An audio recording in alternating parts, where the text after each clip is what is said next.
মধ্যপ্রাচ্যের উত্তপ্ত পরিস্থিতি এখন আরও একটি বড় সংঘর্ষের দিকে এগিয়ে যাচ্ছে।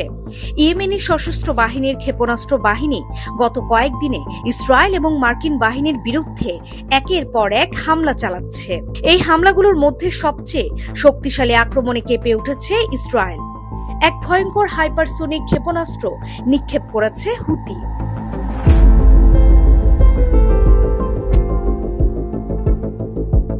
এই ক্ষেপণাস্ত্রটি ইসরায়েলের যুদ্ধ মন্ত্রণালয়ের দিকে ধেয়ে যায়।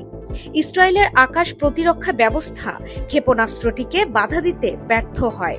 ক্ষেপণাস্ত্রটি সরাসরি লক্ষ্যবস্তুতে আঘাত হানে, যা ইসরায়েলি সেনাবাহিনীর জন্য এক বড় আঘাত।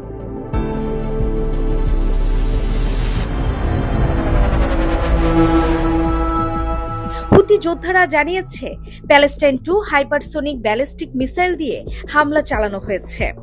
ইয়েমেনি বাহিনী এর আগেও দাবি করেছে, প্যালেস্টাইন 2 ক্ষেপণাস্ত্র দিয়ে তারা ইসরায়েলের আয়রন ডোমকে ফাঁকি দিতে সক্ষম হয়েছে। এটা ছিল 12 ঘন্টার মধ্যে ইসরায়েলের তৃতীয় আক্রমণ। কিভাবে হুতিরা এত দ্রুত এবং সফলভাবে এই ধরনের আক্রমণ চালাচ্ছে? প্রতিদিনই তাদের হামলার মাত্রা বেড়ে যাচ্ছে। এই হামলায় 10 জনেরও বেশি লোক আহত হয়েছে। এর আগে হুতিরা একটি ক্ষেপণাস্ত্র এবং ড্রোন হামলা চালিয়েছিল এবং এরপর তারা জাফা এলাকায় তৃতীয় হামলার দায় স্বীকার করেছে। ইসরায়েলের রাজধানী জেরুজালেমে হুতি ক্ষেপণাস্ত্রের শার্পেনেল পড়ে। এক বাড়ির ছাদে পাওয়া গিয়েছে একটি বড় সিলিন্ডার, যা ছিল হুতি ক্ষেপণাস্ত্রের অংশ। এর ফলে ইসরায়েলি সেনাবাহিনীর মধ্যে আতঙ্ক ছড়িয়ে পড়েছে এবং সাইরেন বাজছে। হুতিদের ক্ষেপণাস্ত্রে গুলি করতে আইডিএফ যথেষ্ট চেষ্টা করেছে, তবে সফল হয়নি। ইসরায়েলের ম্যাগান ডেভিড আদম অ্যাম্বুলেন্স সার্ভিস জানিয়েছে যে এ ঘটনায় কমপক্ষে 11 জন আহত হয়েছেন।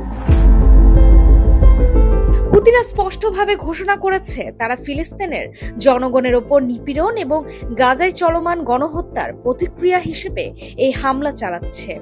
তারা জানিয়েছে, যতক্ষণ না ইসরায়েল ইয়েমেনে আগ্রাসন বন্ধ করবে এবং গাজা উপত্যকার অবরোধ প্রত্যাহার করবে, ততক্ষণ পর্যন্ত তাদের আক্রমণ চলতে থাকবে।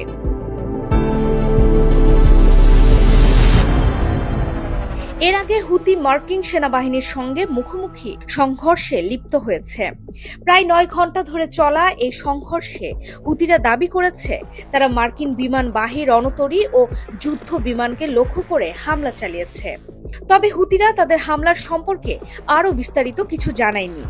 ইয়েমেনি গোষ্ঠী দাবি করেছে, তারা মার্কিন ট্রুম্যান নৌযানকে উত্তর দিকে সরে যেতে বাধ্য করেছে।